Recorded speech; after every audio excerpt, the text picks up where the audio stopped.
दिल्ली विधानसभा चुनाव के नतीजों के बाद भारतीय जनता पार्टी की शानदार जीत को लेकर प्रदेश के लोक निर्माण मंत्री राकेश सिंह ने आम आदमी पार्टी और कांग्रेस पर तीखा हमला बोला है। उन्होंने कहा कि पहले से ही स्पष्ट था कि इस बार दिल्ली में बीजेपी की सरकार बनेगी। राकेश सिंह ने आम आदमी पार्टी पर निशाना साधते हुए कहा कि अरविंद केजरीवाल और उनकी पार्टी का भ्रष्टाचार, झूठ और दिखावटी राजनीति जनता के सामने उजागर हो चुकी है। शीश महल से लेकर उनके नेताओं पर लगे आरोपों में पहले ही लोगों का आम आदमी पार्टी से मुंह भंग कर दिया था, लेकिन उन्हें लगता था कि झूठ की राजनीति बार बार चलेगी, जो इस चुनाव में पूरी तरह से धराशायी हो गई है।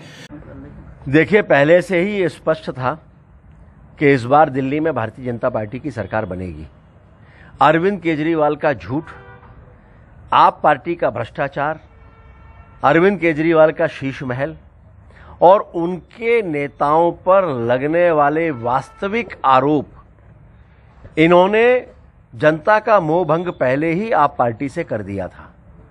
लेकिन इनको लगता था कि झूठ की हांडी इनकी बार बार शायद चढ़ेगी, लेकिन जनता ने पूरे तौर पर नकार दिया। और इससे ज़्यादा शर्मनाक बात क्या हो सकती है आप पार्टी के लिए कि उनका चेहरा, उनके मुखिया, जिनके आधार पर वो प्रधानमंत्री बनने और बनाने की बात करते थे, वो ही चुनाव हार गए। ये स्पष्ट है कि जनता ने कितने बुरी तरीके से आप पार्टी को नकारा है।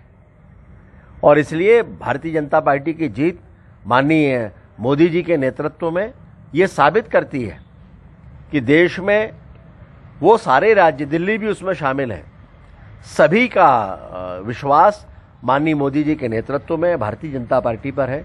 लोग ये मानते हैं कि भारतीय जनता पार्टी जो कहती है वो करती है। और खुशी इस बात की है कि राहुल गांधी जी ने अपनी पार्टी के लोगों का विश्वास नहीं टूटने दिया और वो जीरो के आंकड़े पर बरकरार है।